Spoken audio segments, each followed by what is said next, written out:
Hey, good morning, good afternoon, good evening, depending on where you are on this fast forward planet, wrapped in so many layers of turbulence, it's hard to keep track. And here in the United States, particularly, life is upended by an elected president who aspires to be an autocrat. And he's making a good run at it with the help of the richest man on the planet with a giant platform, Elon Musk. I've been reporting and running my webcast continually around issues related to that, along with my regular climate stuff. But I've decided to relaunch my Sunday Sanity shows as frequently as I can. I do run around myself, so it won't be every Sunday. And here we go. I did this through the pandemic, and it was a great way for musical friends to convene and trade songs. And some poets came by, Terry Tempest Williams and Andre Kudrescu and others, and they'll be coming back off and on. Some wonderful musicians. I'm showing there's a video of Fred Carlson, who's one of the most interesting instrument makers on the planet, showing off a paper mache banjo that he played on the show. And I'm very excited to reconnect with Michelle Gedney, who you can see here on the screen. Hi. Michelle is back in our old digs in the Hudson Valley. A wonderful songwriter, and she and her husband, who has sadly passed away a couple of years ago, Rick, had a wonderful musical entity called Open Book. And Michelle, it's just great to have you back on in my life. It's So great to see you here. It almost feels like we're in the same room. that's the goal. Yeah. And how are things in the Hudson Valley? We're sort of poised for snow. We haven't gotten it yet today, but are you Yeah. kind We of uh snowy this winter? we got a good amount last night. I would say about 4 inches. Um, In the Oh, show. and here's Jeff. Jeff Warner. Amazing. He's down the road here in Maine, around Penobscot, and he's a woodworker and a furniture maker and a wonderful songwriter.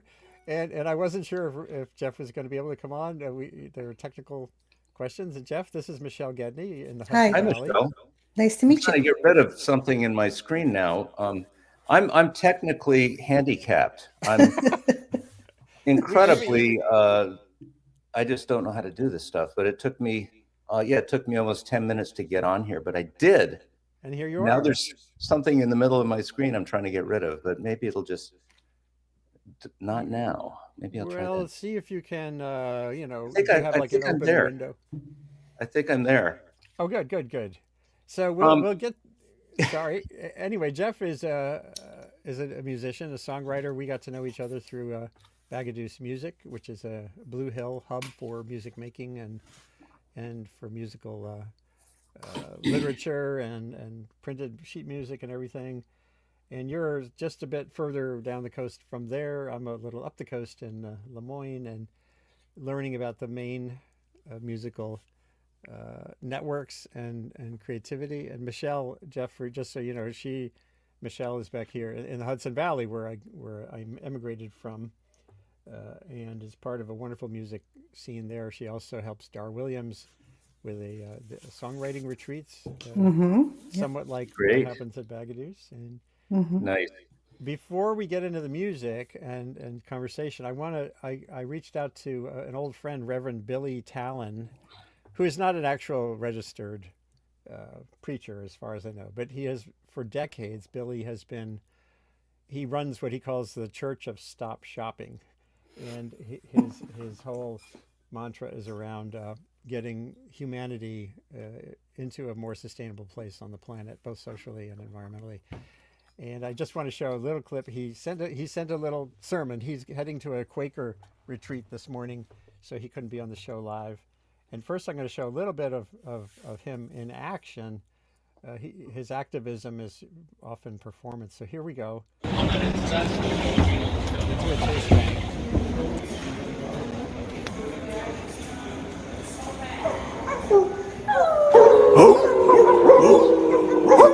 The Wolves of Wall Street.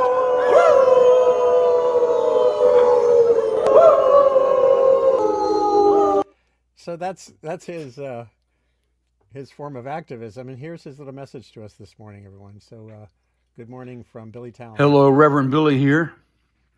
I've been invited by your host, the Right Reverend Dr. Andrew Revkin, to offer a blessing. I'm Reverend Billy from the Church of Stop Shopping, and here we go. I wake up this morning discombobulated like you. What the hell is happening? It's not clear if you're an activist fighting for the earth, fighting for your community. It's not clear what to do right now. Some of my friends are back out on the street, waving signs and shouting. I'm not so sure traditional protest is the way to go right now. I don't know how I feel about that. Haven't done it yet myself. Well, once I did.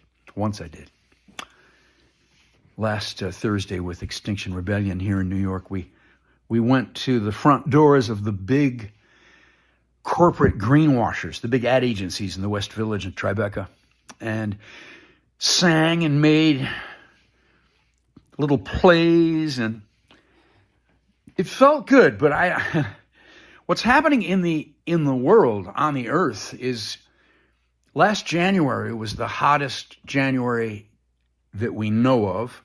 Some scientists saying that it's the hottest January in 140 centuries.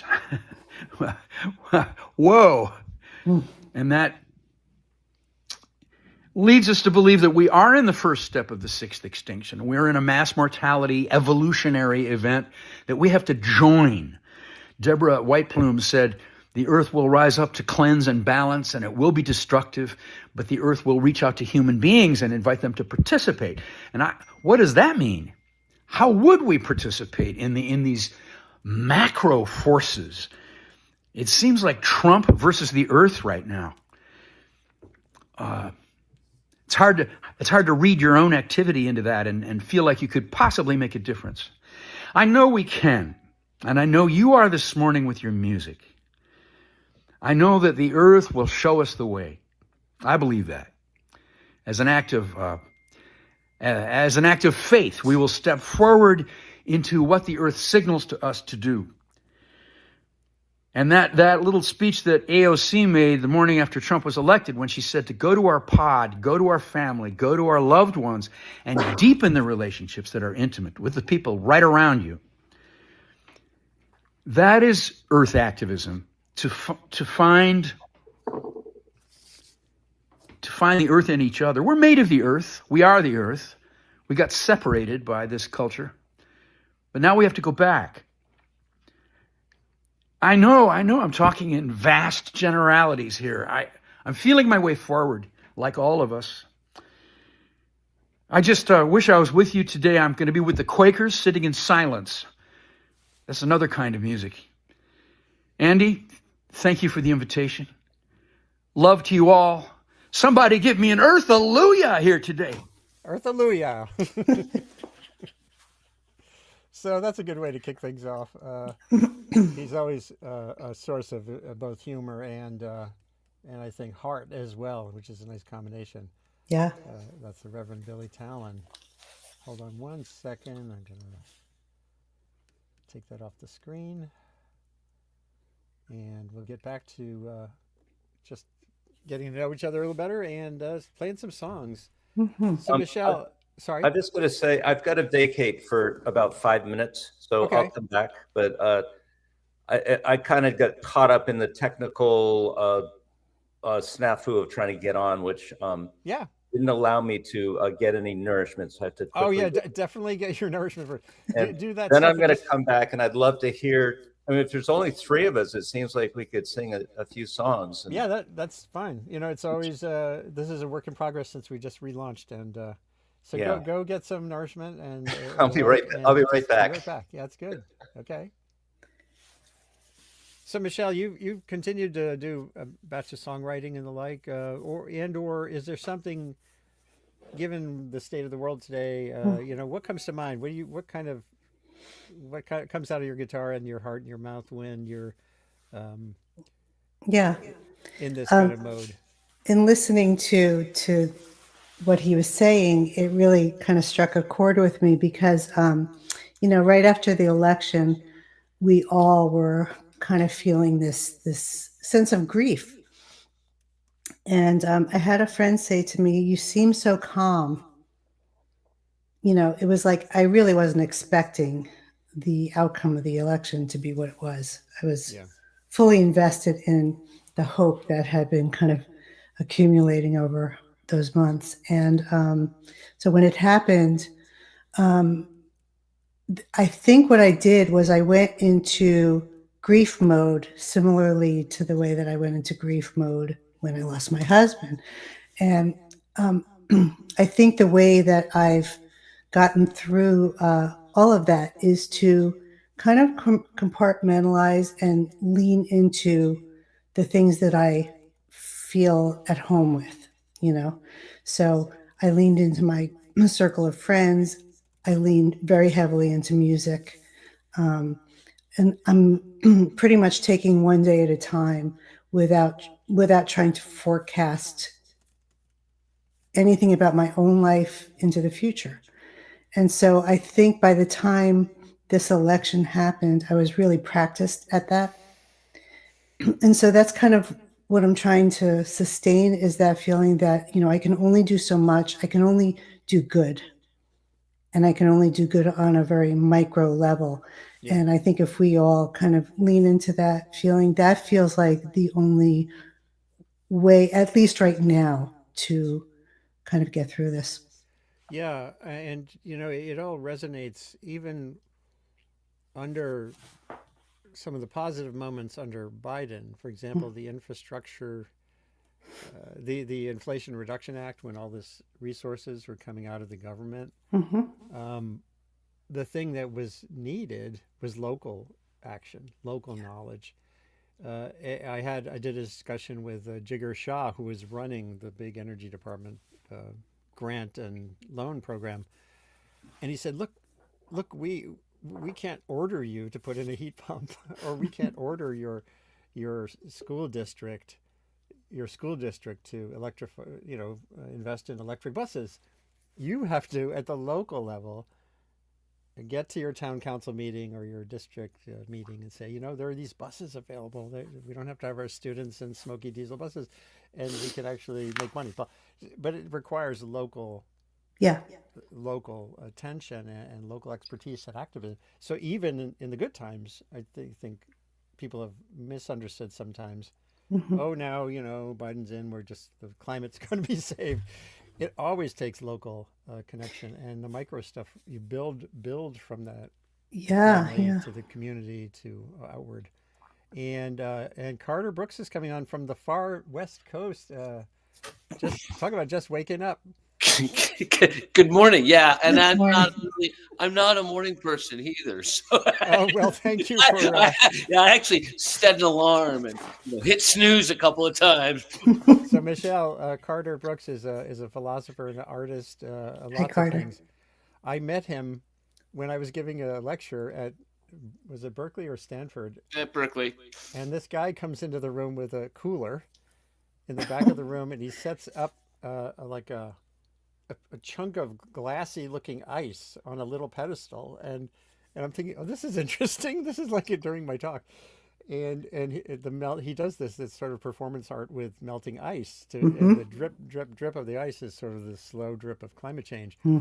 So that's how we met, and that was a long time ago. That was maybe a decade or more ago. It was probably a decade ago. Yeah. Damn. And you're also a musician. You've been on the show. Yeah. So well, Michelle, I'm learning to be a musician. We all are, always. So Michelle, I was just talking with Michelle about what kind of song comes to mind, and maybe Michelle, if you want to play something, that'd be wonderful, and then we'll hear. Sure, I can do that. So I will.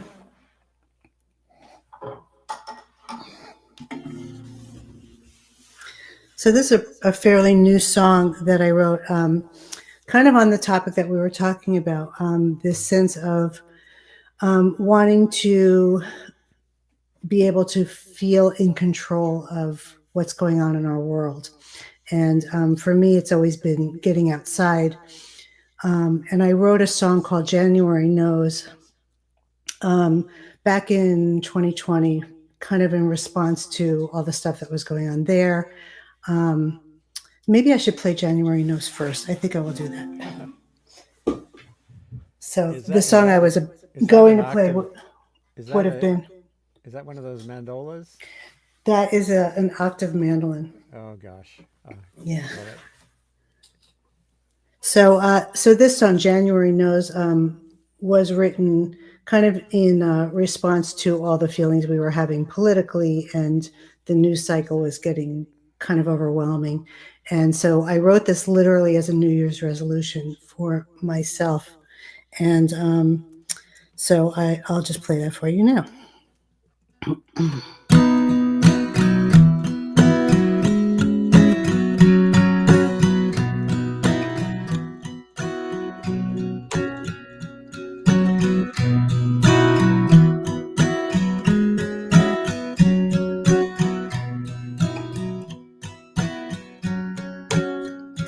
January 1, I'll listen to the messages I've sent to me.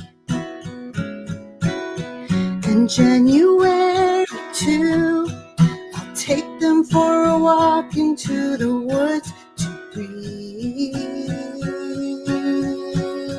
And look how beautiful the sun is setting on a frozen day.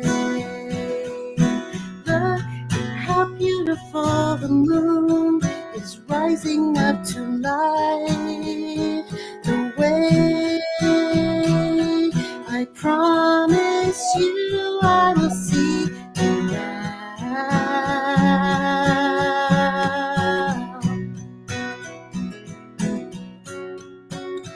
And January knows the time that I lost to all the worrying. And January shows the price of trying to feel somebody else's pain. And look how beautiful the snow is covering the fallen leaves. Look how beautiful the night, a blanket full of stars to believe. I promise you I will see you now.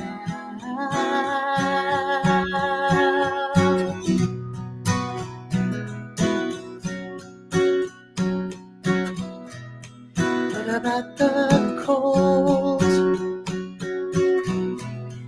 What about the ice and snow? What about the faith that lets me take your open hand? I'm going with you now. I'm going with you now. And January sees I'm setting my intention to be listening. And January leaves a map to all the spaces I'm recovering. And look how beautiful the blue reflecting in a cloudless sky. Look how beautiful the wings are showing us the way to fly. And I promise you I will see you now. Yes, I will see you now. And I will see you now.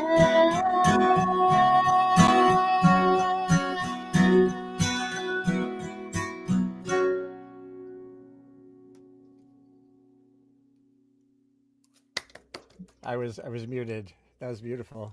Oh, thanks. I love that line about setting your intention to listening. That, even journalists, theoretically, all journalists do is listen. True. But boy, that's so not true. Oh, here's Jeff again. I'm going to bring Jeff back up. Now, journalists are usually listening just for the quote that they want to put into their story that they've already organized. So Move it it's like, and that is not listening. along. And what you're talking about feels to me like it's a different kind of listening, which is beautiful. Oh, thanks. So, Carter, sorry? no, I was just going to say, so, that theme of setting those kinds of intentions every New Year's is a common one for me. And so that's why I kind of put January as kind of a character in the song, knowing full well that here I am again.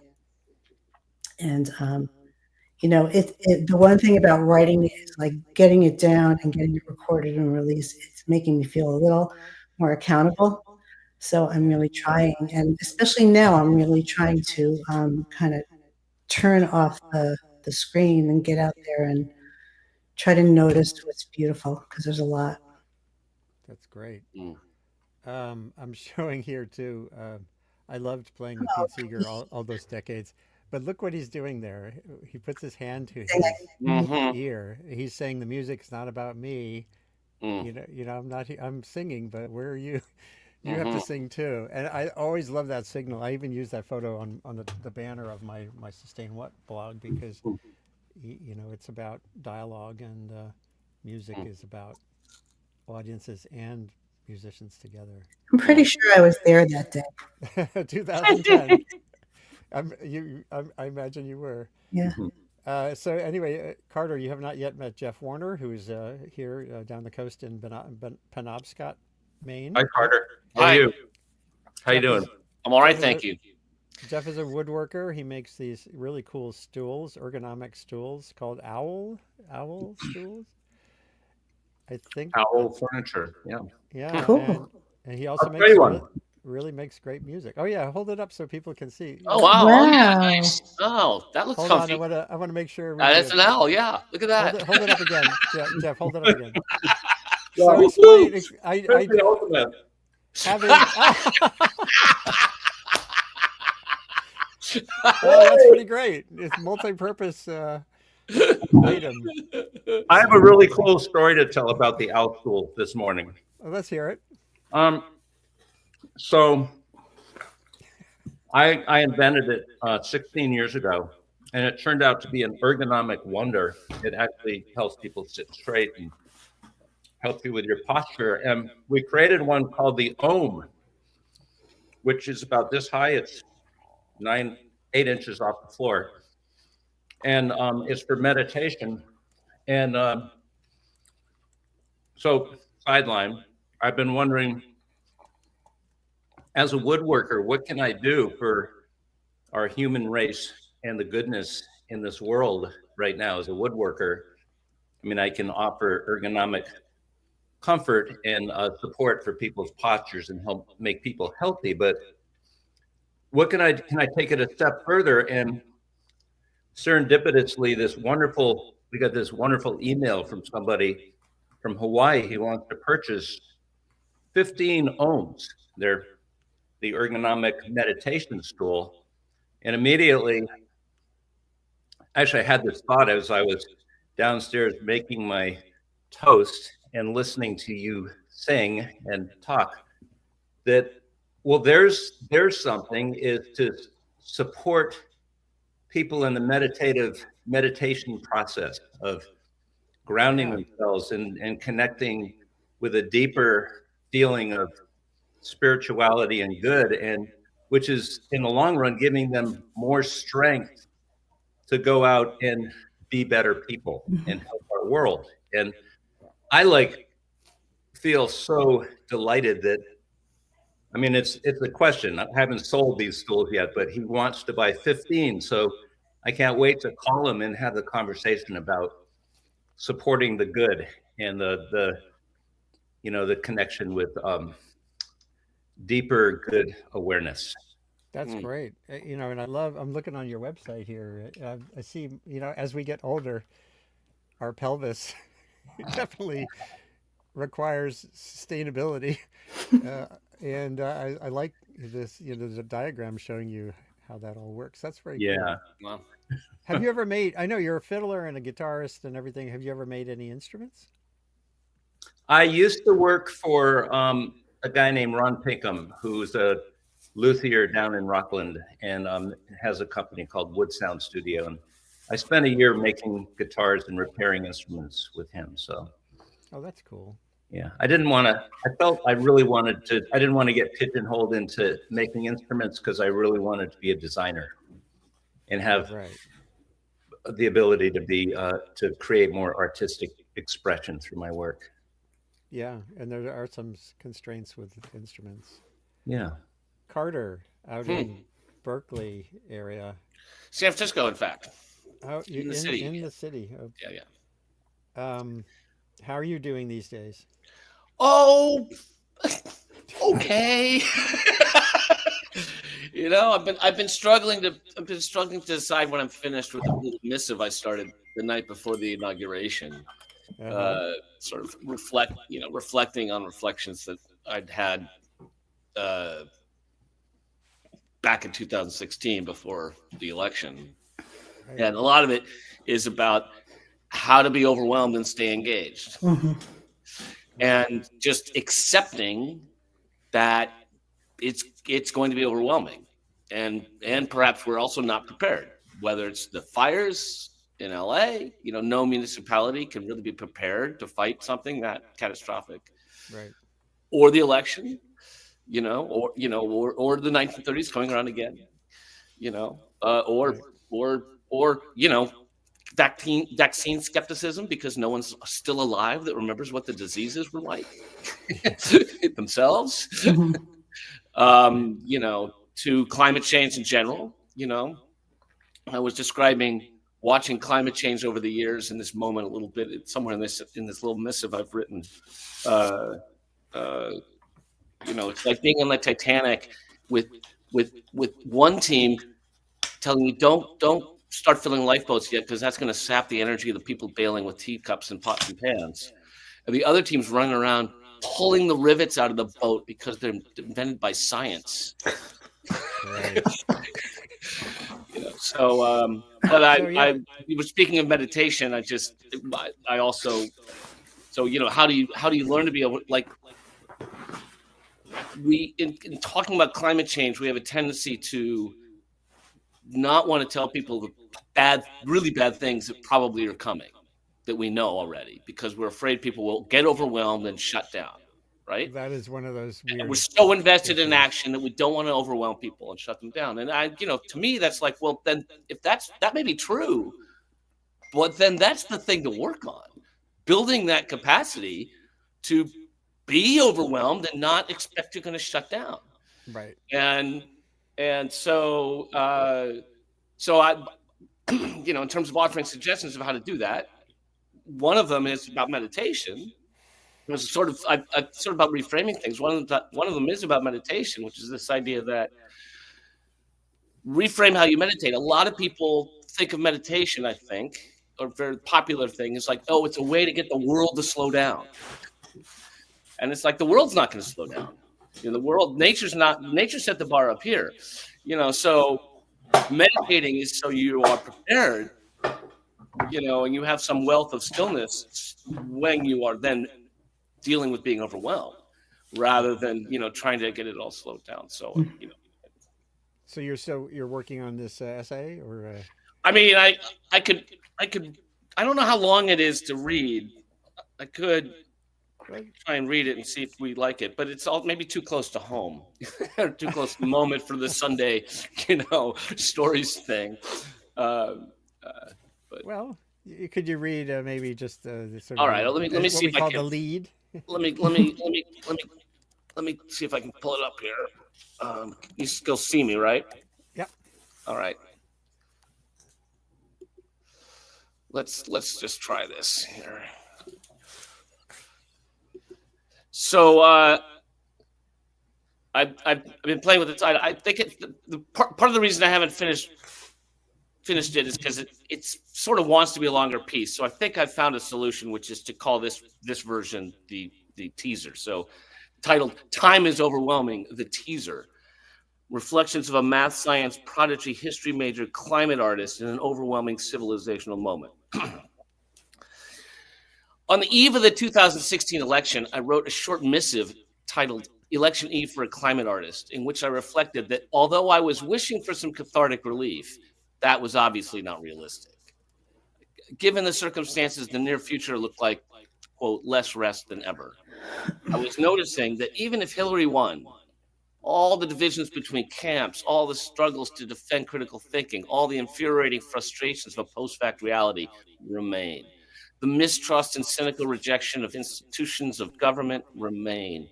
The conditions for the demagogue or the mob remain, which is why I go to sleep remembering there is no rest after tomorrow, less rest than ever.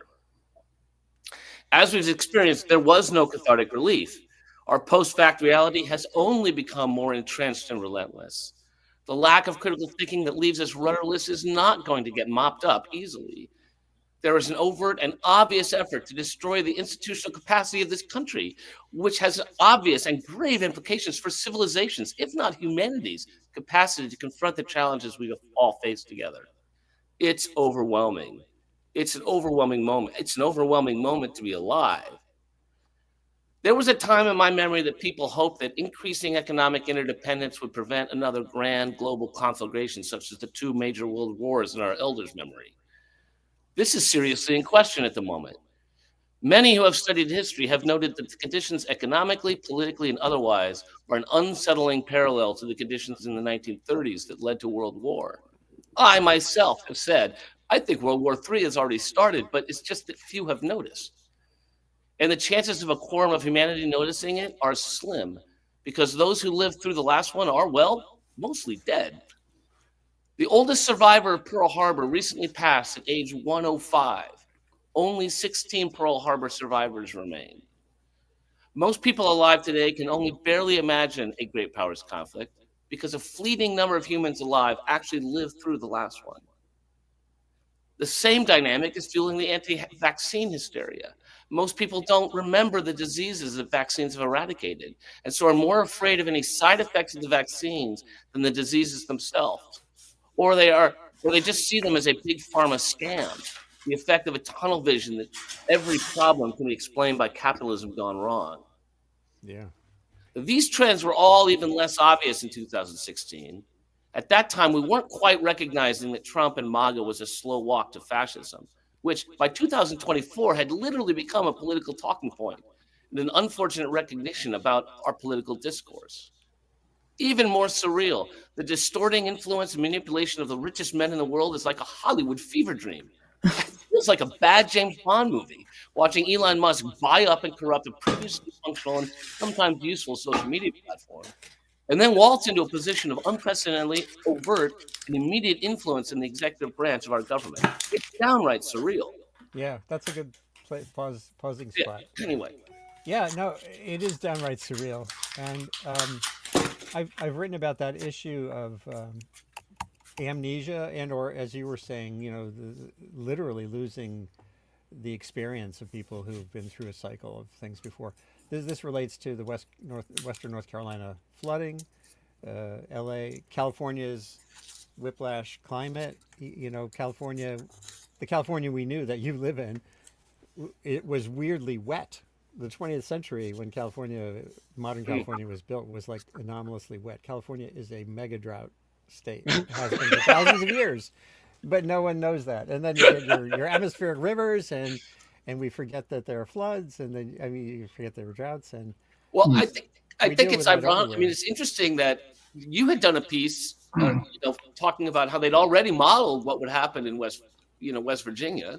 Oh yeah, in 1960. And I think someone reminded me the other day, John McPhee had written about how Altadena specifically would burn down, and about the debris flows. So, yeah, and that's that. Songs have some role in that too. There's the great oh my gosh, that blues tune that my band Uncle Wade used to play.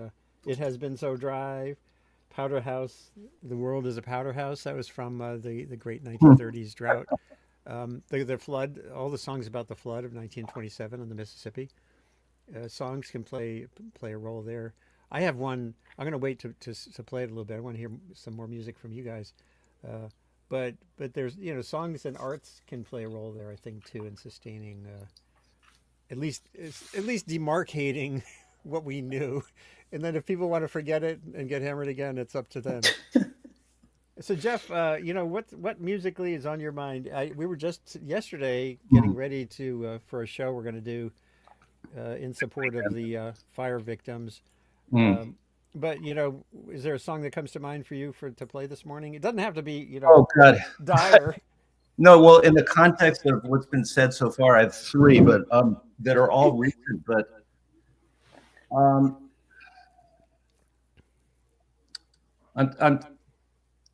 feeling like what's so important now is action and doing and inspire people to do. Like I love the idea of getting out in the middle of a super highway and stopping all the traffic.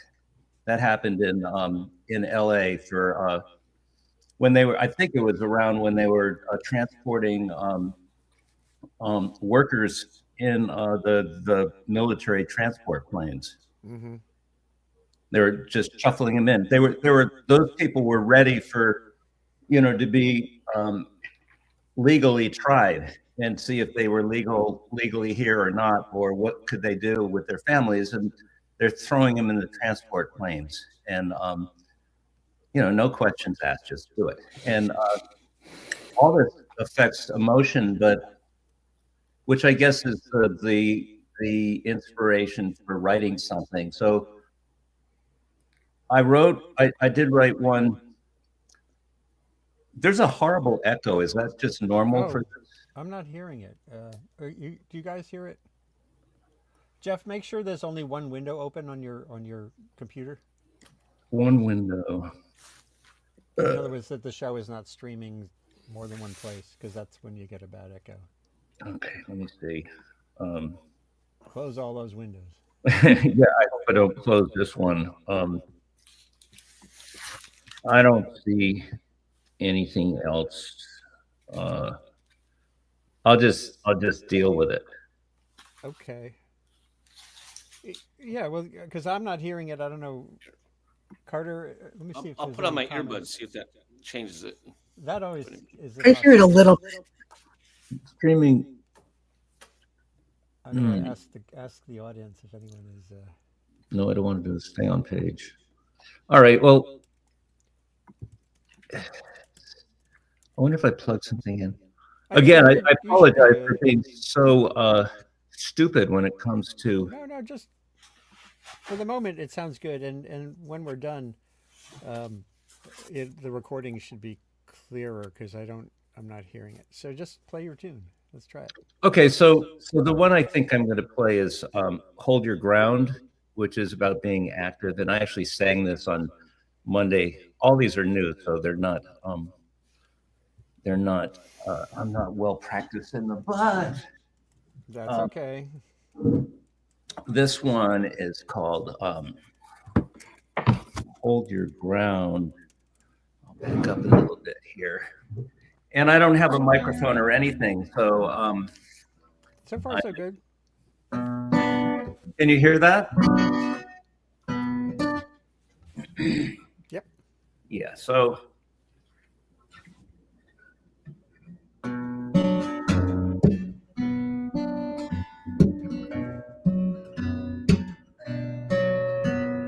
We've been here a long time working,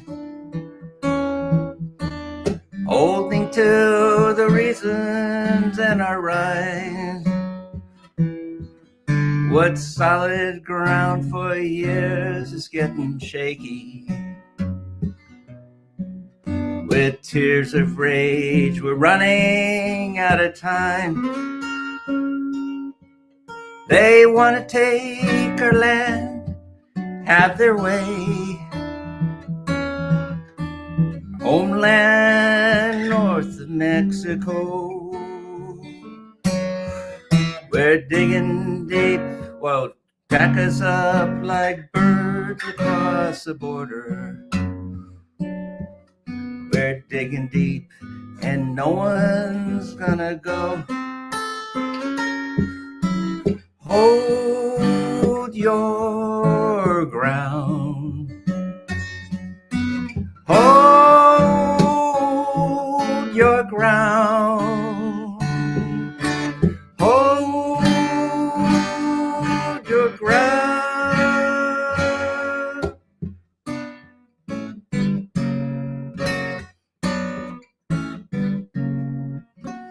Foxes all gathered in the hen house.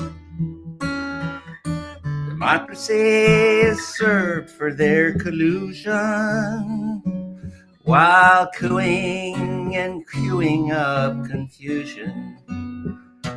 We the people stand for revolution. We are what we've earned and gathered. Families, good neighbors, one and all.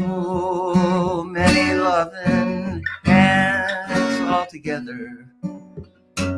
Grace of power to resist and stand tall.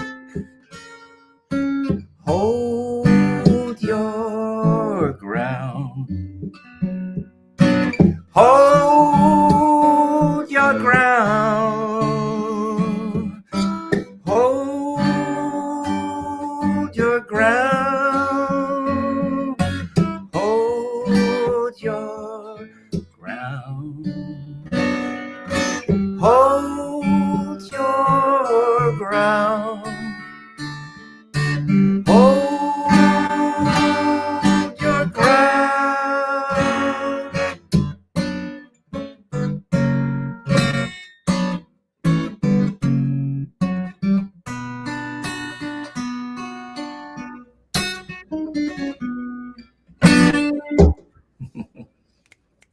That's really good. So that's action. That's like, I feel like the action song, because everybody can sing. I had, ask people to sing it and be part of it. And boy, it's funny when I talk, I hear the echo, but singing, I didn't hear the echo because I guess it's the continuation of sound. But well, I don't see any comments coming in from people listening saying, "Oh, we can't get the echo out of our heads." So I think it's working out okay. Really good song. Hold Your Ground, Jeffrey Warner. Thank you. In Penobscot, Maine. And here's David Ross back in the Hudson Valley, about 10 minutes from Michelle Gedney in Cold Spring. David, how are you? Oh, you're muted. I'm Donna Nestler. Oh my gosh. Wow, now it's a real reunion. We've got ice storm here today. Yeah, oh, hi, David. Hey, hi, Donna. Okay, I'm echoing. Oh, what is all this echoing stuff? I have, and I made sure I have. So I have the only microphone. Only one window open. Yeah. I don't know what's.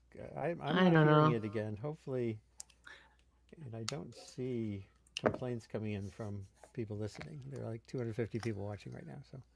Oh wow. Yeah. I would have gotten dressed up.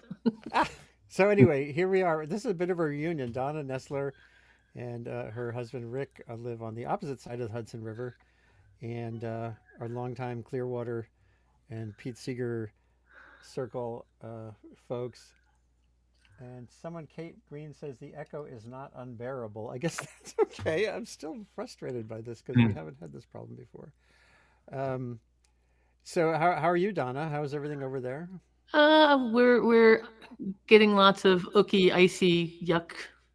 I would rather have had snow because then I could go out and snowshoe around the yard or cross country ski or something. For sure. For sure. And yeah.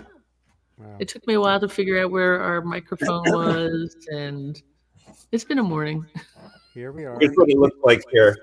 Oh, look at that. Yeah, that's about right. It hasn't really sucked in. Yeah, the ice storm is a perfect metaphor for this moment. It's dangerous and useless. Yeah, and slippery. Yeah. Oh boy. A slippery slope. Yes, it is. And they're slipping and sliding as much as they can while everyone's struggling to just figure out what's going on. I'll be doing more webcasts on that this week. I did several this past week.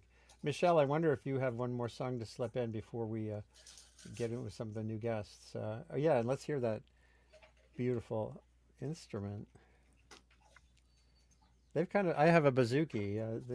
They're these multi-stringed instruments seem to be having a comeback. Oh, you might be muted. I'll unmute you. There you go. You're all clear. This is an instrument that Rick had ordered to play on our last record, and he got to play it that one time. And then it was sitting in the case, and I was like really intrigued by it and didn't really know how to play it. So I've been kind of figuring out chords on my own, and I've written 7 songs on this thing in the last year or so. That's great. Yeah, so it's great. And I love that. It's beautiful. I need to get I need to get it set up and get a pickup put in, but for now. So the song that I sang before was called January Knows. I'm kind of looking at this song as a companion to that song, that the theme of wanting to connect more with nature. Excuse me, it's early. And also the feeling that we're also overwhelmed, and to be able to take things in small bites, I think is really helpful. So the other part of it is for me personally, realizing that even with the loss that I experienced, I still have the things that were important to me. And so this song is called Still.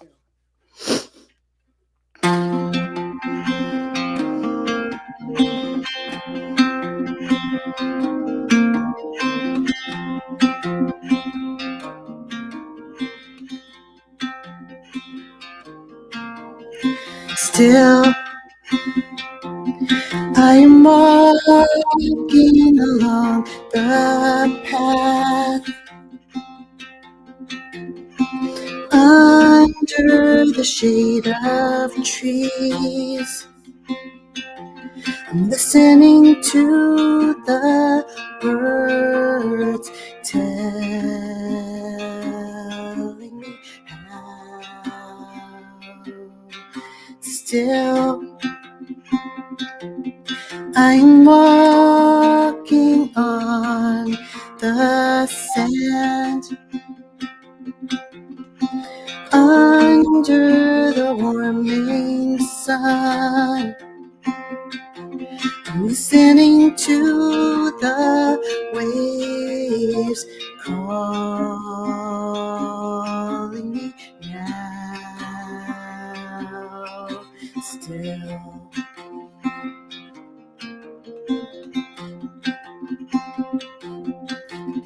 and I can always find you here. I can always remind myself that I can sing anytime I like.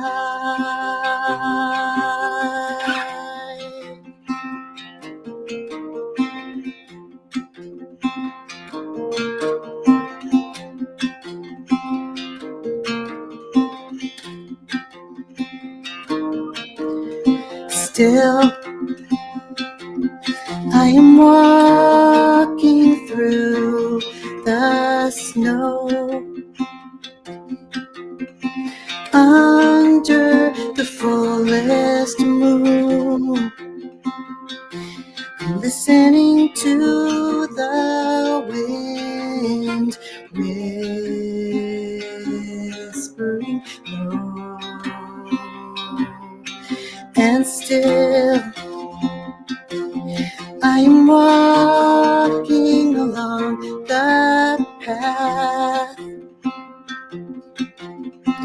under the shade of trees.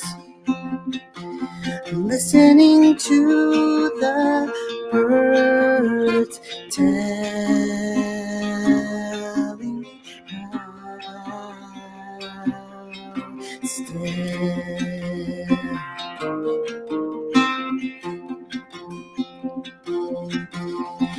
I can always find you here. I can always remind myself that I can sing anytime I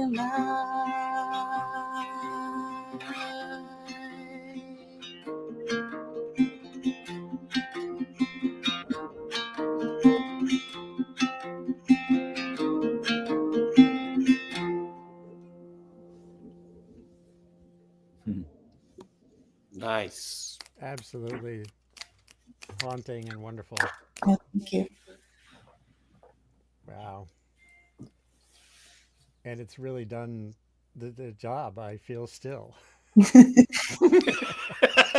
You know, and I think that's what I'm trying to do with this show and this Sunday Sanity show and on these in these crazy times, because if you can't center yourself, you can't get anything done. Then you're That just is spinning in true. circles, and that's exactly what the folks on the other end of this project want.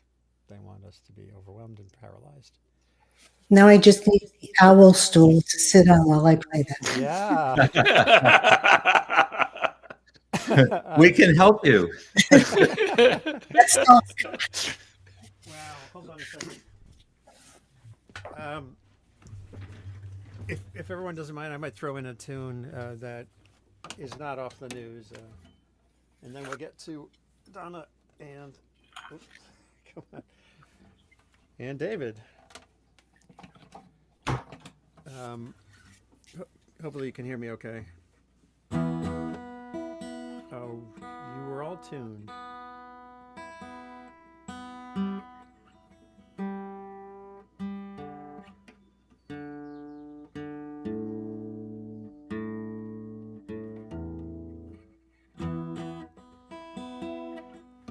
You know what? I don't want to waste time tuning. David Ross, what you got? Oh, you're muted. I think you have to unmute. There I am. I'm gonna get You know, in honor of your mainness, I've got a song that I wrote dedicated to a great French writer who lived the last 30 years of her life in Maine, Marguerite Yourcenar. I don't know if you know about her, but she was an amazing writer, essayist and novelist. Memoirs of Hadrian is great, but there's one book of essays that she wrote, and the title of it was what first drew me to her as a kind of an art world person. It was called the title of the book of essays was one of the essays in it. It's called That Mighty Sculptor, Time, and it's about a Roman sculpture that was found on the bottom of the Aegean and brought back to land. And I thought it was a great metaphor, and obviously she did too, because she wrote this incredible essay about it. But so here's That Mighty Sculptor, Time, for Marguerite Yourcenar.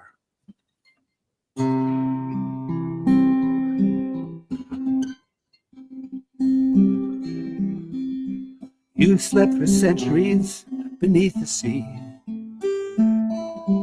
300 souls drowned with you.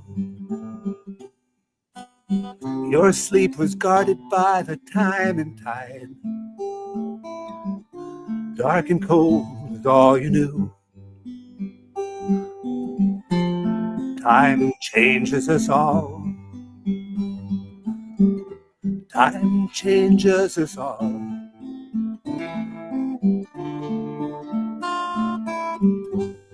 That mighty sculptor, time.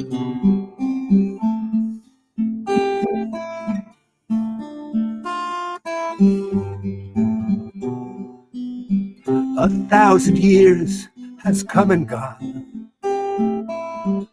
Sculptor's work is never done. Left sleeping on the ocean floor. Now you're awakened by the sun. Time changes us all. Time changes us all.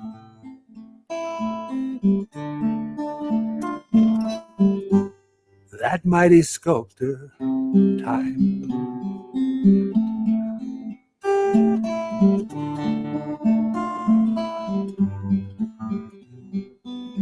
So now you're back on the land again,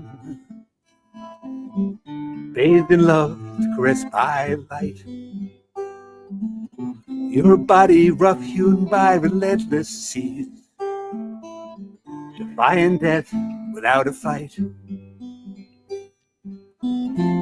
Time changes us all. Time changes us all.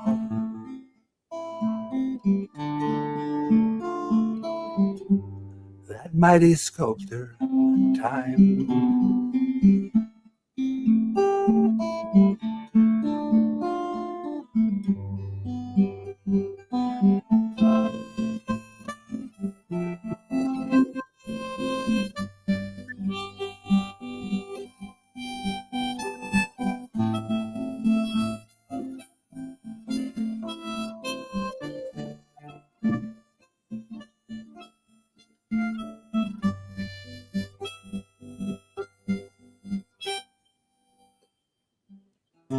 Broken-hearted, for we've not learned to ease the dying of our dream. Old love forgotten, new love is scorned. Some things ruin, some redeem. Time changes us all. Time changes us all.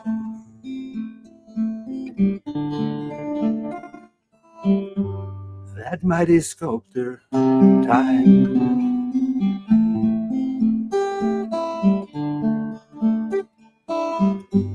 That mighty sculptor, time.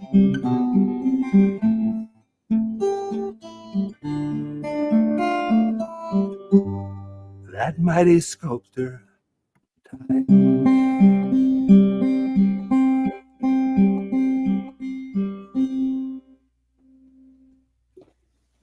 Bravo. Bravo. I just love that song. I remember you've played that before. It's just beautiful. Thank you. It's so evocative and visual, you know. Anyway, it's just a beautiful song. Thank you. I love that song too. And, you know, it just makes me think about time a lot, which is one of the things I've been doing. I don't know if you're aware of this, Andy, but 40 miles from Beacon is a town called Cairo, New York. Oh yeah, we were talking about this. Yep. And in Cairo, New York is the oldest fossilized root pattern from the first forest, one of the first forests known to be on the planet Earth from 350 million years ago. Wow. So when I was feeling old last spring, I drove there and I felt extremely young. It's a great thing to visit. And apparently there was one that would be by land 90 miles away if the European continent and the North American continent were still joined. So in England, there's the other part of that forest and would be just 90 miles away if our continents hadn't gotten angry at each other and moved. Well, the continents are getting angry at each other again. And yeah, I can see every continent getting as far away from us as they can. Oh my God! If everyone doesn't mind, I could throw in a tune here. I was gonna do a political one I just wrote, but I think I'm gonna do something different. It's a song. It relates to some of the challenges we've talked about here too, including Michelle's with the loss of a close loved one. But and I wrote this song as part of this songwriting workshop at Bagaduce Music that Jeff Warner has been part of too.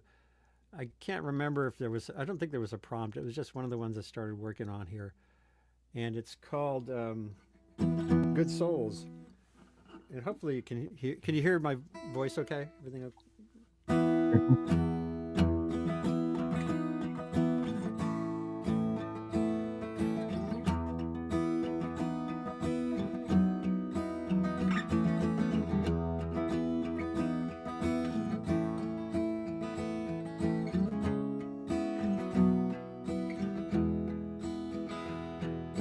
Here's to good souls taken far too soon. Here's to good souls taken far too soon. The quiet ones who'd never mind temper lost or a word unkind, who'd lend a hand, lend an ear, watch your back and ease your fears. Here's to good souls taken far too soon. Here's to good souls taken far too soon. Who'd douse a fire, fix a tire, join you in a midnight choir, from friends who'd lead us from behind, but fate took them before their time. Here's to good souls taken far too soon. Here's to good souls taken far too soon.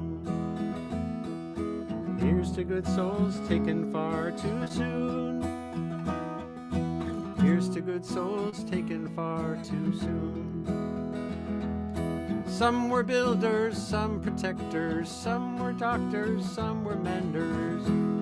All gave a little more than they had to, but they still left some work for us to do.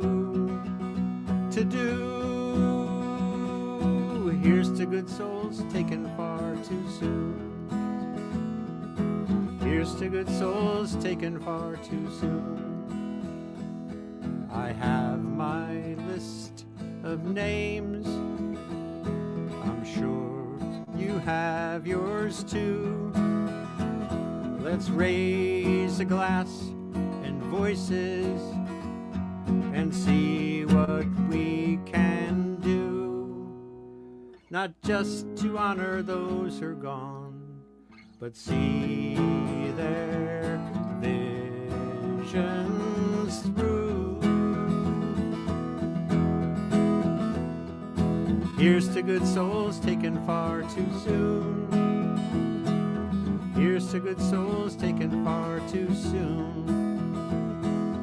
Here's to good souls taken far too soon.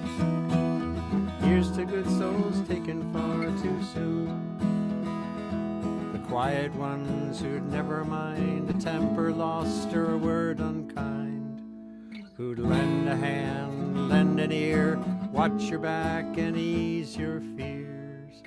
Here's to good souls taken far too soon.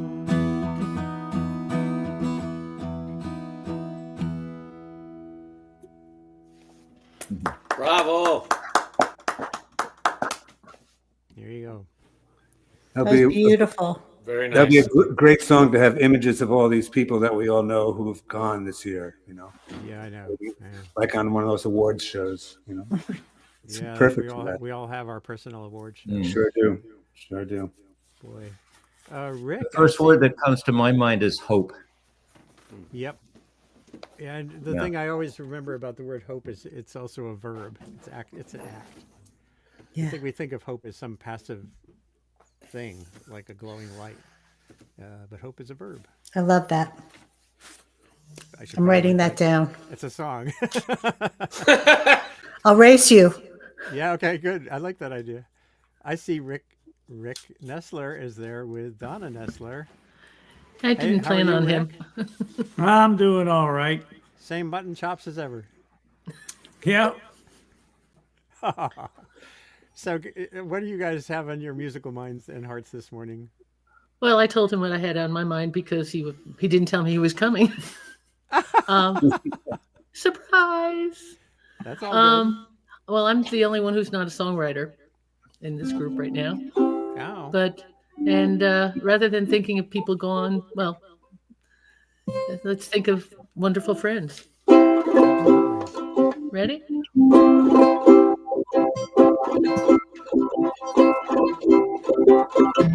When I think of the things that I've grown, you know I couldn't have made it alone. I owe a lot to the sharing, caring, daring, wonderful friends that I know. I owe a lot to the sharing, caring, daring, wonderful friends that I know.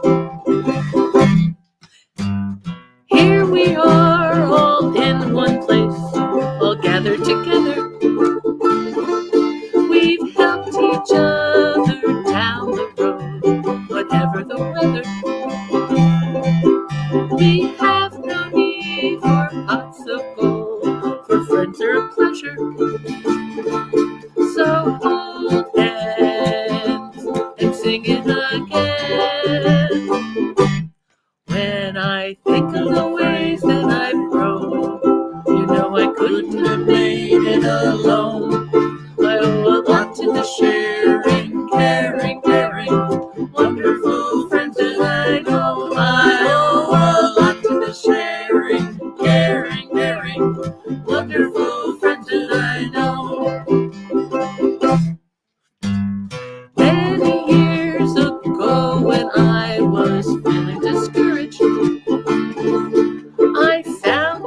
made it alone. I owe a lot to the sharing, caring, caring, wonderful friends that I know. I owe a lot to the sharing, caring, caring, wonderful friends that I know. Looks like we could sing all night, but looks are deceiving. The clock upon the wall says soon I've got to be leaving. And though we go our separate ways, there's no need for grieving. Just hold hands and sing it again. When I think of the ways that I've grown, you know I couldn't have made it alone. I owe a lot to the sharing, caring, caring, wonderful friends that I know. I owe a lot to the sharing, caring, caring, wonderful friends that I know. I owe a lot to the sharing, caring, caring, wonderful friends that I know. Hi, wonderful friends. That was just perfect tonic. Absolutely perfect tonic. Thank you, Pete Seeger. I know. Oh my gosh. Think of him a lot these days. What did you think of the way he was portrayed in the Dylan film? Oh, I thought it was good. You know, I think they captured him with those little gestures, like picking up the chairs at the end of the concert.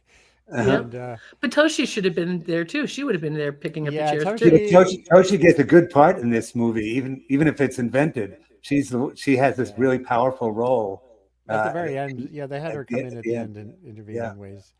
And apparently, Ed Norton came up to Beacon and spent time with Dave Burns to learn how Pete held his banjo and how he formed chords, and spent a lot of time studying Pete through Dave, which is kind of great. Yeah. This is true. David provided some instruments for the shoot too, through his music store. This has been great so far, and I'd love to see if we could keep it going a little longer. We have a good audience. Jeff Warner, is your fiddle around, or do you want to just stick with guitar? Do you have one more tune to throw in? It doesn't have to be anything, just whatever you know best. Some tune you really want to offer up. I'd love to play Big Bang Boom, which is right. We were talking about that yesterday. Is humor, and to shed some light. I mean, I do believe this is an interesting song that I wrote.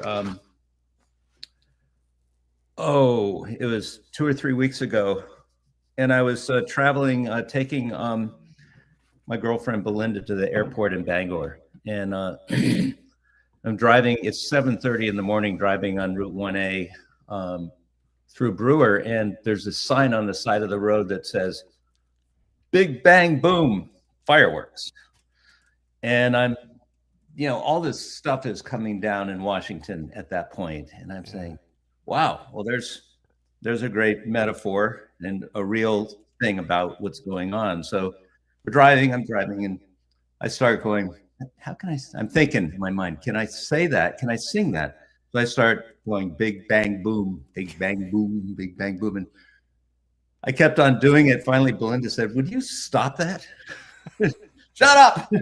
So, Big Bang Boom is inspired this song about all the chaos that is going on right now. So I'll give this a shot. And I just done a workshop with a friend, John Goller, about Mississippi John Hurt. That is kind of.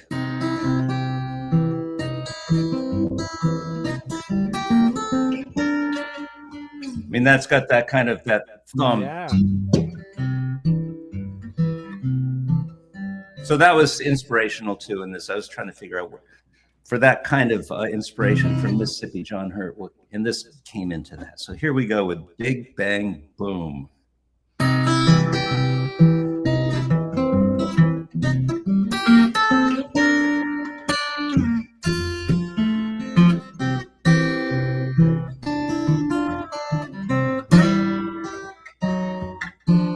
Big bang boom, big bang boom. All it comes and goes.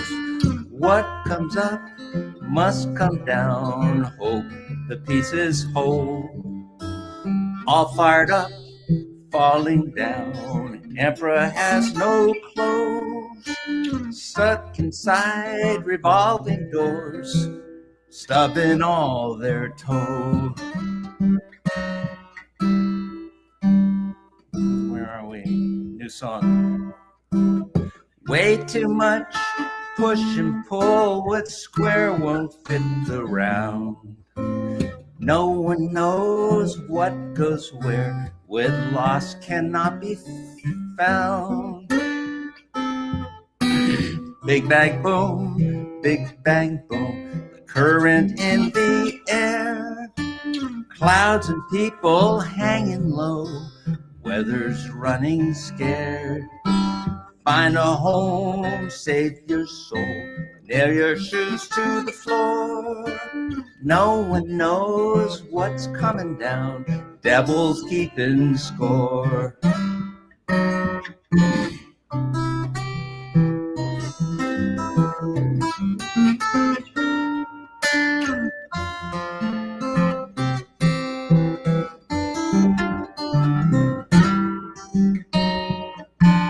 What goes up must come down. Hold tight to gravity.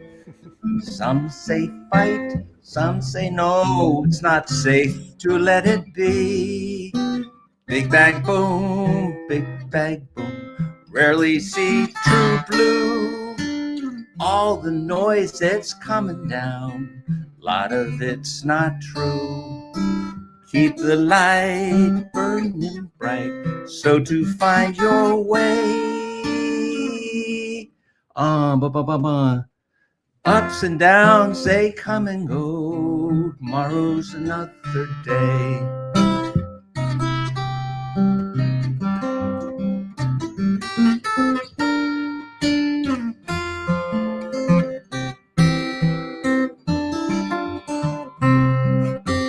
Big bang boom, big bang boom. All that comes and goes. What comes up must come down. Hope the pieces hold. Keep the light burning bright, so to find your way. Ups and downs, they come and go. Tomorrow's another day. Ups and downs, they come and go. Tomorrow's another day.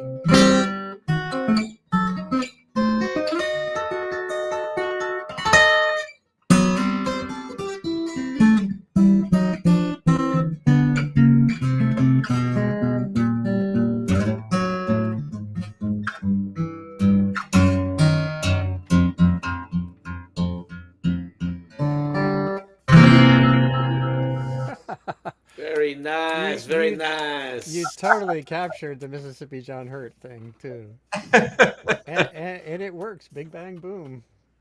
Big bang boom. Yeah. Thank you for listening. We are in the midst of just a series of big bang booms. Pandemic, Putin's war on Ukraine, Trump. It's kind of just keeps adding up, and climate change is this sort of sizzling, slow boom in the background. Yeah. Boy, just that really, really cool, man. Good tune. Thank you. It works. I guess what's coming up for me is this is your Sunday Sanity song, Story Swap is what it says. It keeps on scanning down on the bottom, and it's I guess we all have to hear and write songs or poetry or whatever that you got to add humor. You got to add some humor and lightness, or we really will go insane. So,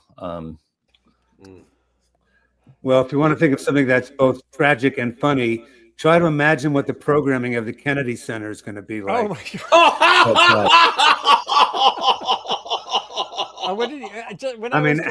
How much Kid Rock how much Kid Rock can we take? Yeah. Yeah, There's inspiration for a song right there. Absolutely. There's a great inspiration for a song. Yesterday, I was driving to meet up with Jeff in preparation for a show we're doing in a week, and I heard on NPR they were repeating Trump's statement: "It's going to be hot. The presidency is hot. The White House is hot. Kennedy Center is going to be hot." And his definition of hot is like, "Oh my, Oh my God. When you have the head of the Department of Education, the former head of Worldwide Wrestling. There you go. There you go. I mean, like, this couldn't have been invented by, I can't think of a novelist who could have invented it really is. It's like a bad disaster movie. I mean, it's like or a Don DeLillo rich on acid. tycoons and worldwide wrestling. I mean, which is of course what Donald Trump is. He learned his whole style from being involved in that. This is worldwide wrestling presidency. Yeah. So Andy, I've got one more and there's song. no referee. If you have time, I've got one more song. We can go. It's a Dylan song from the album that I've just started really paying a lot of attention to, the Infidels album, and it's called "License to Kill." All right. Yep. Man thinks 'cause he rules the earth, he can do it as he please, and if things don't change soon, he will. Oh, man has invented his doom. First step was touching the moon. Now there's a woman on my block. She just sits there as the night grows still, and she says, who's gonna take away his license to kill? Now they teach him and they take him and they groom him for life, and they set him on a path where he's bound to get ill. Then they bury him with stars. They sell his body like they sell used cars. Now there's a woman on my block who just sits there facing the hill, and she says, who's gonna take away his license to kill? Now he's hell-bent for destruction. He's afraid and confused. His brain has been mismanaged with great skill. All he believes are his eyes, and his eyes just tell him lies. But there's a woman on my block. She's just sitting there in a cold chill, and she says, who's gonna take away his license to kill? Maybe a noisemaker, spirit maker, heartbreaker, backbreaker, leave no stone unturned. Maybe an actor in a plot, maybe all that you got till your error you clearly learn.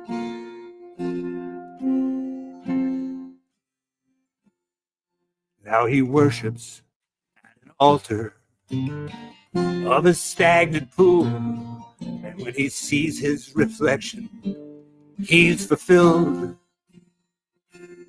Oh, man is opposed to fair play. He wants it all and he wants it his way. Now there's a woman on my block. She just sits there as the night grows still, and she says, who's gonna take away his license to kill?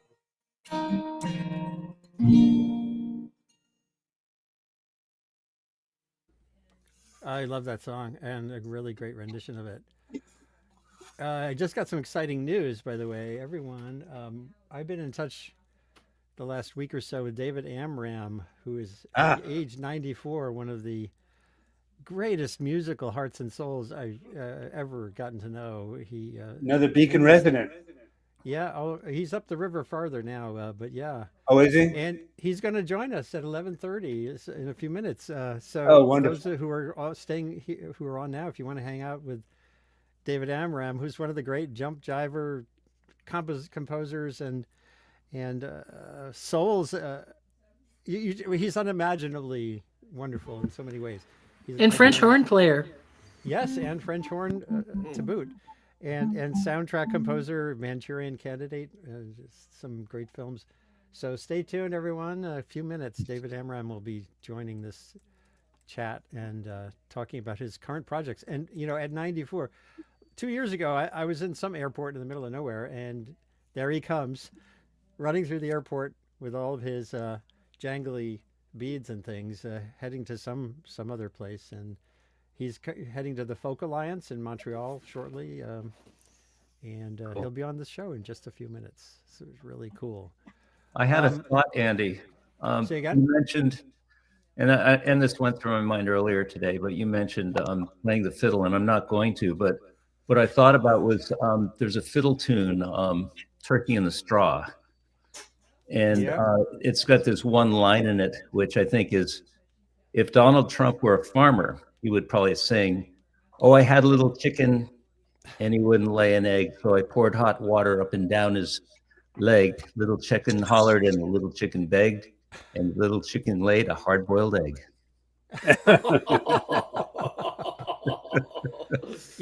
Just to set the stage for David coming on, he came to the town crier many times, and I recorded this moment about Jack. He's trying to get into a Jack Kerouac vibe here. So just hang in there for a second, and let's just listen to a little bit of a setup of David Amram in his finest display of creativity. If Jack was here, he'd be sitting and playing the bongos and hanging out with all of you. But since he couldn't make the gig tonight, I'll try to do the best I can to bring something of the spirit that is true. Now, people who rhyme compulsively like this are usually taken away to Dutchess County for the criminally insane. And if not, perhaps they could get bailed out. If not, they could be like me and Romaine, committed to having a good time whenever possible and sharing it without being certifiably crazy. So I can only say that that's the special Phil Sigourney version of the introduction of All My Days.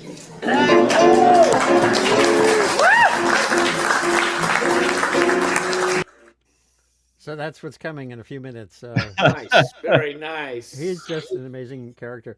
Donna and Rick, I was hoping you might do the banks are made of marble. Is that possible? Can I get you to do it? Is that a no? Haven't done it in so long. But we do have something to lighten your spirits. Okay. With on this, those of us who are iced in, snowed in. Rick wrote this many years ago.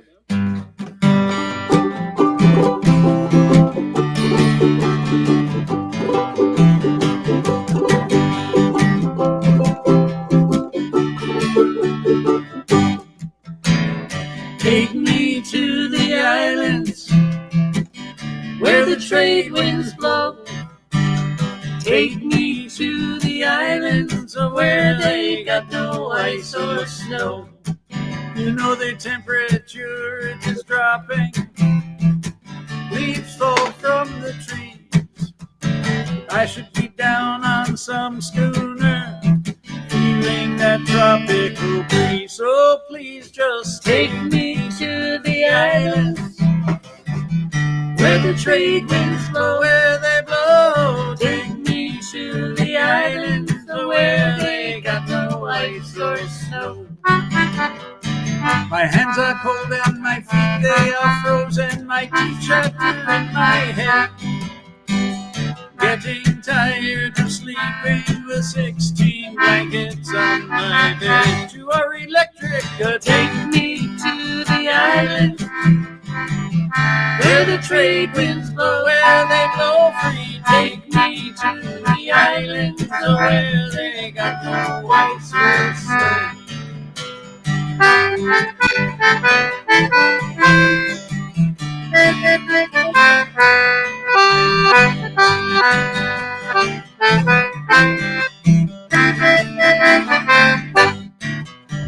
It's hard to look distinguished with icicles on your chin. I should be down on some sandy beach soaking up tonic and gin. Take me away, please. Take me to the island where the trade winds blow, where they blow. blow. Take me to the islands where they got no ice or snow. The packet rats and the boat bugs, they all know where to go. It's down to the sunny islands where that good ganja grows. Take me away now, take me to the islands where the trade winds blow, where they blow. Take me to the islands where they got no ice or snow.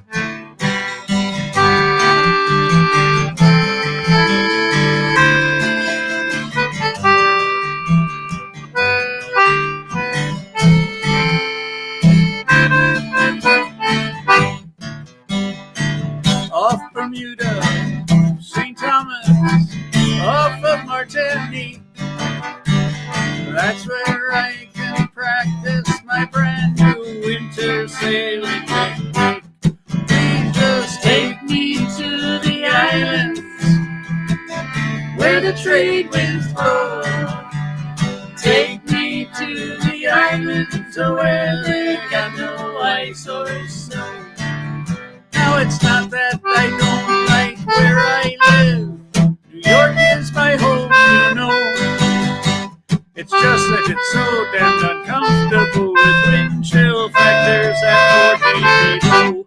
Please just take me to the islands where the trade winds blow, where they blow. Take me to the islands where they got no ice or snow. One last time, take me to the islands where the trade winds blow. Take me to the islands where they got no ice or snow. Whee! And I have to show off my new concertina. Fantastic. And Bob Tredrow, handmade. That's great. And I see David Amram is coming on momentarily too as well. I couldn't resist showing some video I shot with Lisa and I a year ago. Can you hear? Bravo. Hey, David. That was terrific. Rick Nestler and company. Yes. Pleasure to open for you, David. Hey, there's Dan. Is that Dan? No. David Ross, Michelle Gedney, Jeff David. Warner. David. Yeah, how you doing, Dan? Yep. How you doing, Dave? How you doing, man? I'm doing well. And Carter Brooks from Berkeley, California. I mean, San Francisco, California. They're up early in the far corner of the screen. Jeff Warner is from Louder. near Blue Hill, Maine, up here where I live in Maine. And David Amram, it's just absolutely fantastic to reconnect with you. Well, it's just nice. I remember I was at a New Year's Eve party, and Rick played that. Rick played that great song. Oh, I can't hear me. They can't hear you? We hear you. We hear you. Oh, okay. I didn't mean to talk while you were speaking. I'm sorry. No. Go. No. No, I was at a New Year's Eve party, and Rick played that beautiful song about someone. I hear someone talking. Is that That's your echo? That's constitutional right, but I didn't know. I didn't want to interrupt them. And I heard that wonderful song about the river that flows both ways, and I said, Rick, I've played that song with Pete for 15 years. Who wrote that? And he said, I did. And I was so embarrassed all the years I've known Rick, I never realized he wrote that song. He said, well, you never asked me. And then when I introduced him, finally, they decided perhaps since he's been singing folk music his whole life and played up a storm, that maybe he should be at the end, since he worked at the Clearwater 365 days a year. And I said, Captain Rick Nestler. He said, no, I'm not technically captain. You'll hurt their feelings, have it different. So I said, well, we'll call him the Admiral. So I'm so glad that Rick came as well, and his wife, and they're such terrific musicians. So when Rick came with his friend at the festival in Okima, a lot of people from Oklahoma said, who's that guy from New York? And man, the minute they started playing, wham, everybody loved them. I only mention that to your viewers. It doesn't matter where you're from. If you play the music with the right spirit and know how to play it, that's all you need. You know what you just said about the right spirit? It certainly applies to you, David. Well, I try. You're just a fountain of creativity and joy, and the joy of performance as well. And a very adaptive guy. You know, you're and one also of the to best pay improvisers attention. I know. If I can make a suggestion, since they now have our current Schlagol, I want to mention his name and ruin your program, has now become the booking agent of the Kennedy Center. I played there. Talking about that. Well, I conducted there a bunch of times, but since he's anointed himself the booker and fired all the advisors, it'd be probably good to get another building. And Washington's got a lot of they could use a warehouse, anything out of someone's basement, just folk music, jazz, and all sincere music I've always done. It does the real estate is not important, it's the spirit. And there's no, if he wants to be the booking agent or the talent scout for a while, that's fine. But that shouldn't have us forget why we care about the music, which involves all sincere music's built to last. And one of the best things is to listen, not to forget to listen and pay attention to what other people are doing. David Roth had this fantastic song about building his new house. If I hadn't been there at the festival in the Vancouver Island, I probably never would have heard that. And it was just wonderful hearing that. And if you go to these things, not just to Focalize, but to anything, including this program, you get to hear and see things that are sometimes will last in your mind. So in all of the junk and poisonous crap that's dumped upon us for 2 or 3 generations, brainwashed by what used to be $1 billion industry, by geniuses of advertising to force us to go, buy that record, throw it away, and get another, like some kind of a fascistic thumbing, trying to drum up people's money with the idea that what you get is forgettable. Yeah. You can think of things you remember, and they stay with you, and they make your life more beautiful. So if you were a fan of this program or a fan of any kind of music or anything, good cooking or good carpentry or being a good brain surgeon or whatever you do, it's valuable. That art is valuable. Music's more valuable than ever. So rather than being disturbed about the new talent scout booker who now anointed himself booker in chief, that's fine. I'm sure a lot of people will get a gig that need it, but all of us can think, instead of how to apologize for not showing up when we're invited, if we are, realize we never will be, just find another building. Look around Washington, find some real estate. In fact, that doesn't charge that much. The Kennedy Center had nice upholstery, and I enjoyed. I conducted the symphony there, and the acoustics weren't that hot, but it's a beautiful building. The orchestra was great, and I'm glad they haven't fired the orchestra yet. If they do, right. and they get people to come in to play for 45 cents an hour, that's probably what they figure is all we're worth. However, nothing should stop us from what we're doing and just being in your company. And with this magic of the internet and electronics, things of beauty can be put out there, and they can't censor us and blot us out and put us under a rock and make us what Ralph Ellison gracefully called the invisible man. They can't make all of us who do what we love to do invisible. That's all I really got to say. And I said it. This has to be said. I was wondering if you could reflect on your journey through the decades. We always feel like, oh my God, this time is so insane. And yet you've been through McCarthy, through Oh yeah. You're not quite old enough to have actually lived the Depression in a very like. Well, I lived it But enough. what are we missing when we think about being extraordinary right now? Is Well, this we had extraordinary or 1 not? cent, 2 cent, 3 cent, 4 cent, and 5 cent soup. And we had our own farm and a car. So we were like multimillionaires in comparison to how almost everybody else was living when I went to public school there. However, they had instruments that you could bring home. And every kid, this was during the Depression when they had nothing particular to notice that anybody had. I mowed the lawn at the gas station across the street. That was my introduction to country music. And because a group of guys came from South Philadelphia that were really played that music beautifully. And I snuck up to see some genuine cowboys with the beautiful Mexican saddles and everything. And then they were singing, they sounded like real cowpokes.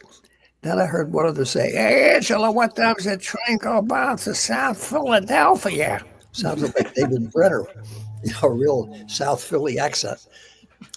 So Mr. Freed, Wally Freed, said, "How'd you like it, David?" I said, "Boy, it was great. Thank you for asking me to the concert." But when they were talking to each other, they didn't sound like they're from Oklahoma or Texas or like the singing cowboys in the movies that we used to see. They sounded like they were from South Philly. He said they are, but they rent the horses for $1. They bring up the saddles and everything else with them. And then they sing all that music. But then when they're passing the tambourine around, that's not just because it sounded good. They're collecting money for the week. I said, whoa. But I realized without knowing it, anybody can do anything in music. And if you study it and love it, it's not appropriation if you spend your life devoted humbly to it, admiring those that are born into that culture and do it really well. And all of us can learn just about anything. So Yo-Yo Ma's not a direct descendant of the Bach family, but boy, can he play that music. And John Hammond is a Vanderbilt, not an old blues man, but when he plays that music, it's so beautiful. He's become that a Rambler Jack Elliott's asked by the old cowboy musicians to play some of that old cowboy music because he knows how to do it. So it's possible for all of us to at least appreciate and respect and even get to learn how to do anything, but you have to humble yourself to it and put a lot of time into it. And that was the thing I learned during the Depression. When they give those instruments to the kids, and you figure, geez, how am I going to play this? And you can listen to the radio and hear jazz and classical, symphony music, chamber music, a little Latin music, when they allow Xavier Cugat's band to play something that they wanted to rather than what MGM was forcing them to play. And Carmen Miranda, who could really sing when she didn't have to have that basket of fruit on her head, and all the other musics, you could hear that stuff. And then he'd fumble around with the instrument and think, boy, I'd like to play. You had some picture of what was possible or what was out there. That was the magic of AM radio. There was no FM radio. Yeah. And there was a lot of live music because there was no television. So a lot of terrific music snuck out there. Fantasia was a whole classical music feature with Leopold Stokowski, who was like a star. And he had a jam session backstage, and suddenly they showed Stokowski looking at all the musicians. But instead of saying, "Stop that vile, vulgar music, the board of directors is going to fire us all," they hear it. He was enjoying it, peeping in, listening to them having a jam session. Mm-hmm. I think folk music always reflects that spirit, and people getting together like we did at Rook's house and at Dave Burns' house was just beautiful. And when I asked Rick Nestler, who wrote that song unwittingly, instead of saying, "Well, you dumb schmuck, you're supposed to know about all that stuff," he was very gracious, telling me that he wrote it. And that's a certain attitude that all musicians have, and all people of any kind of sense of manners, so they don't have to say what they do in the South. He or she would bring up wrong. Rather than that, just basic good manners, saying please, thank you. Can you show me that again, please? A little slower. Where's the one? Please. That's all you need in your tuition in the University of Hangoutology. Yeah. And the internet makes it possible to have that option. So if a few hundred people are watching this rather than a few million, it's just as valuable because you're only getting information one person at a time and receiving information one person at a time. So when we're all swamped into figuring we're total failures because we're not reaching an audience of hundreds of millions every time we blow our nose, that's understandable. And that applies to selling deodorants and bad real estate, but not to life and not the things of value. So I recommend all you guys keep on doing what you're doing. And for those who criticize it, just remind them there's never too many sunsets and never too much beauty. That's really important insights there.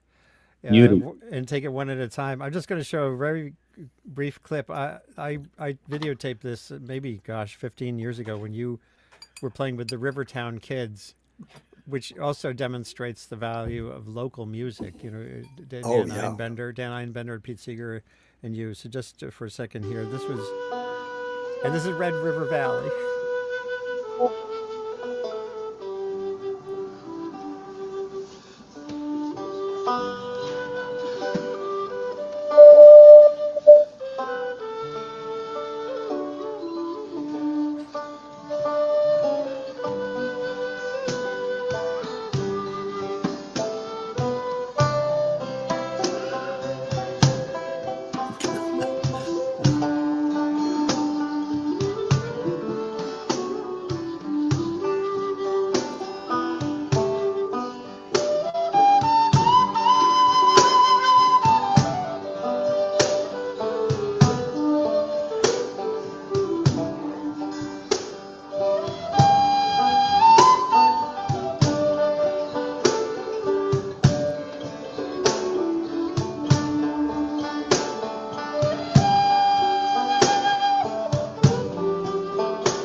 So what I like about that and the Rivertown Kids and your style is the sort of free range improv, comfort level with being imperfect, kind of just get out there and do it. Part of the music, I think is really valuable.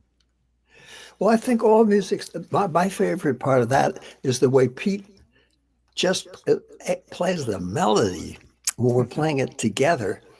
And as a master of everything he'd ever done, as a person, as a leader, as a player, as a musician, as a musicologist, as activist, all that, somehow he's so modest when he does it. And he's giving a crash course in how to be part of the whole. And that's the hardest thing to do. And when you do that, you make everyone else that you're with feel and play better. So Pete's giving a lesson as he always did. He could be, playing by himself and, as we know, anywhere and just knock you out. But he was able to, if he was playing somewhere and someone would come in who never even played before, when it was their turn, he'd just be like a statue and play and have the attention brought to the music and encourage them for what they were doing. And by listening harder, make you play better. And when I played with Willie Nelson, he was that way, and Dizzy Gillespie was that way, and Leonard Bernstein was that way. So it's not just folk music, it's any kind of music that comes from the heart when the people, especially those in charge, more or less, remember that's what we're supposed to be putting out. We're supposed to make music the star. And Absolutely. the me is fine for the opera at the singing, but about me, but that is definitely not what anything to do with music at all, except a certain corruption. And you check all that comes from the Austro-Hungarian Empire way of the servant politics in the restaurant world or servant world, where musicians had to also be cooks, short order cooks, but busboys. When I was the second busboy in Nantucket, I found out about the restaurant politics by being the second busboy and being at the very bottom of that particular structure. I learned trickle down economics. When it trickles down to your share, ain't nothing there. And secondly, your value even in the restaurant is diminished. So the second busboy was next to the disposable toilet plungers as far as what you had to do. Now, when I asked a famous pianist who, and at that time in summer of 1951, that was a great gig. He played the big hotel in New York, and he's a heck of a good musician. I said, you know, I've enjoyed your music for 2 months now, being the second busboy here. And do you ever play Oncoming Virginia? That's the one piece I heard Big Spider Beck do. Maybe appreciate the Brandenburg Concerto No. 2 with the trumpet and the polyphony and the counterpoint. And so the relationship of beautiful notes and what the trumpet could do. He gave me this withering stare of contempt and said, I don't take requests from the second busboy.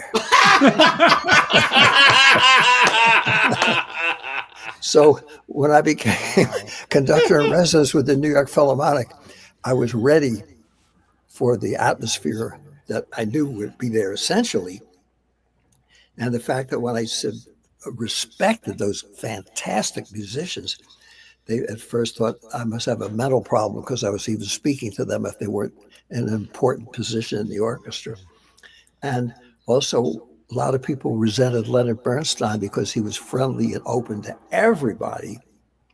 And it's understandable. It all comes from that same idea of the restaurant thing, of the owner, the maitre d', the head waiter, the waiters in charge, the star waiters, the busboys, and then second busboys. It's the same idea, the status idea in music.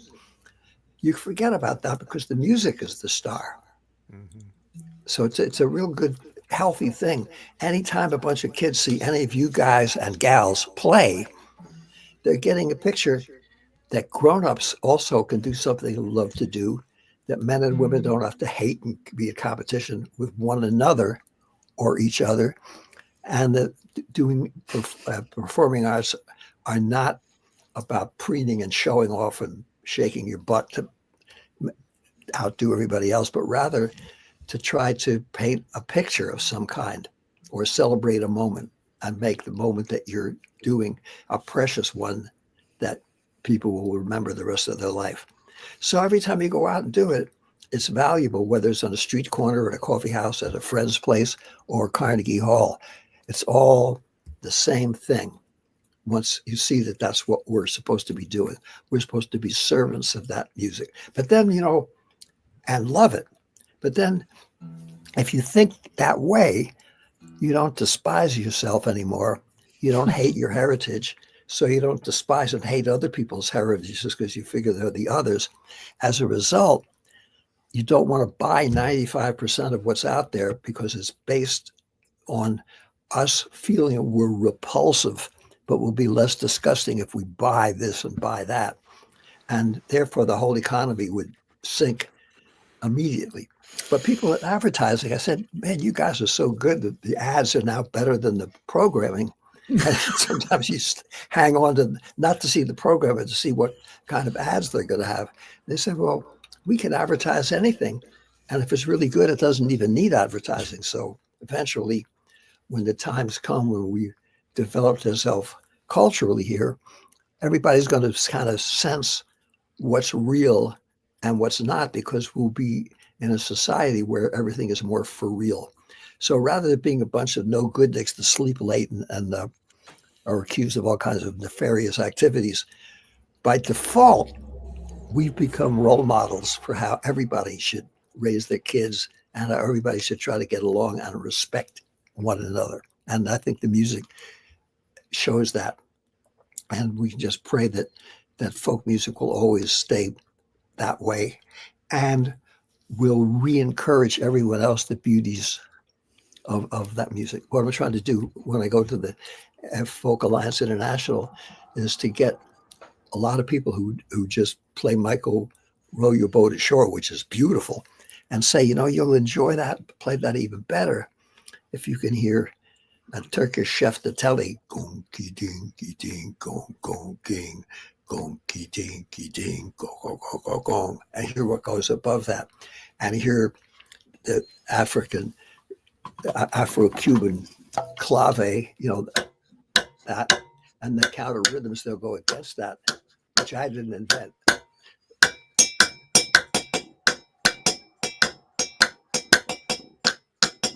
And the 2-3 clave, 1, 2, boom, go tiga to gong, go tiga to gong, go tiga to gong, go ginga gong, gong ki gong, gong ki gong, ginga gong. They're all the different rhythms that fit those particular patterns, which I didn't invent. It comes from African music that's real old. I'm going to try and share that, and I'm inviting everybody to bring an iPhone, so when they go home, if they like it, they can check it out and see what goes with what. And then, most important, if it touches them in some way, then they can use it maybe in part of their song that they're writing, or they can appreciate other genres of music where they're told, you're not welcome because you use a capo. and what's that got to do with anything? If it sounds good, it doesn't matter how. I mean, you don't have to go down and chop down a tree and get the strings and make your own. We have things where we can get all that stuff. But so whatever you use musically is just to help. Time machines, drum machines don't cut it because they don't keep time, because time itself is not. When I played with Floyd Westerman, I learned that wonderful one of the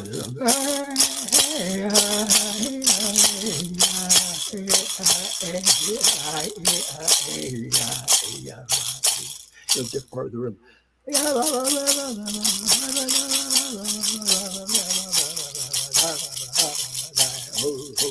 All those different rhythms. He said, your heart doesn't beat boom, boom, boom like a machine. It's boom, boom, boom, boom, boom. It's actually a 5, but that'd be too hard to teach anybody.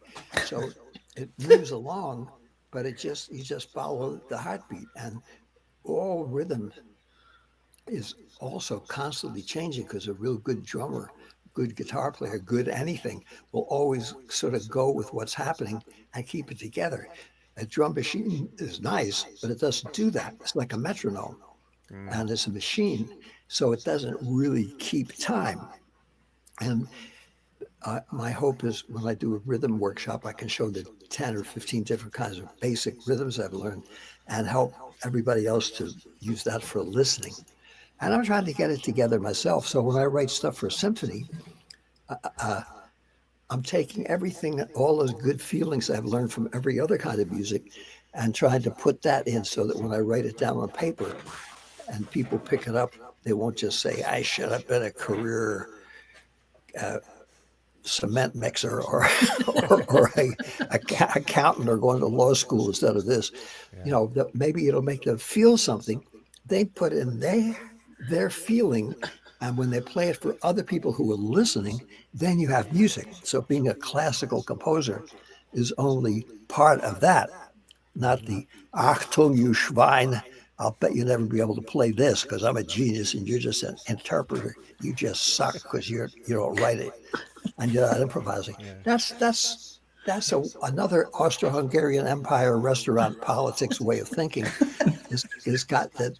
It didn't ruin classical music because I was lucky enough to meet at the Marlborough Festival a lot of those giants that came from the European classical tradition that came over to these shores where they'd be killed in a concentration camp. So they had to live here, and they shared with us some of that spirit and that feeling.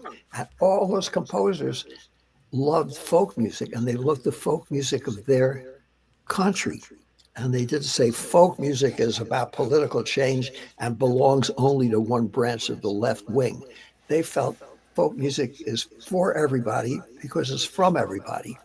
And it was the root of that tree, as Odetta said. I started off being an opera singer, and Joe Mapes played the guitar when I was a roommate in San Francisco when Finian's Rainbow was on the road.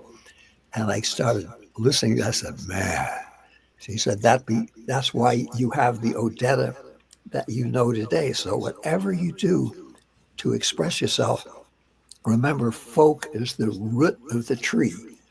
And it's also music heals, and therefore we have to nourish it, those roots. So I think about that stuff all the time. And then when I get depressed or I see the landlord in chief decided to become the booking agent of the Kennedy Center, instead of saying, oh, now I'll never get invited, or what do I say, apologizing to everybody, that I have to decline the award, which I'm never going to get. I don't have to worry about that because we're just a better solution. Find another building. I think that's right. Or build another building. Yeah. And, you know, there's a lot of abandoned, they can do that in an abandoned warehouse. Yeah. And I bet all of us could come and give a great concert, or we could suggest thousands of other people that would be thrilled to do it. Yeah. Can you offer up a little musical something, whether it's your imagined riff that you would give in an elevator if you ran into Trump in the Kennedy Center, or whatever comes to mind right now? Sure. I just want my daughter's the one with the brains in the family, to put it mildly. Here it is. The hardest part of playing the hulu sai is not playing it, but remember where you put it. It looks like something toxicological. Yeah, this one sounds good over the radio.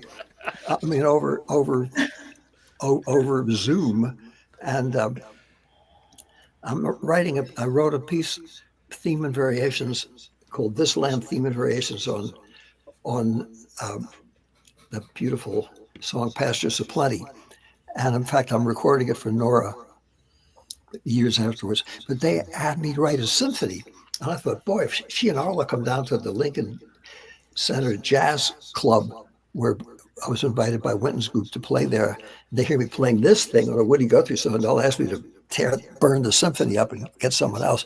And Arlo said, no, I like that. He said, my dad used a different melody every time he played anything. He didn't care as long as he got the words right. So I always have the words right on the piano, so I don't miss any of those wonderful words.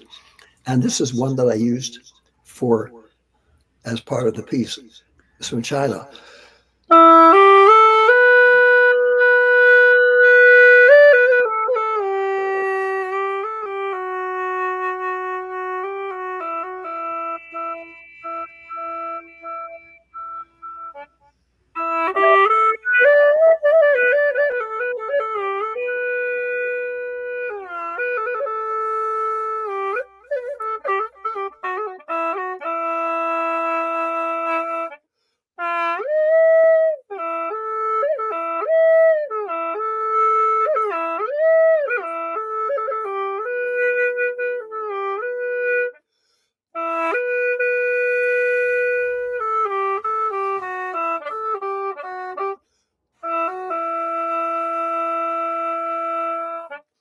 And that instrument, the hulu sai, it's called, is one that's been played in China for thousands of years. And a friend of mine, a wonderful, wonderful musician, Sam, got a hulu sai when he was on tour over there.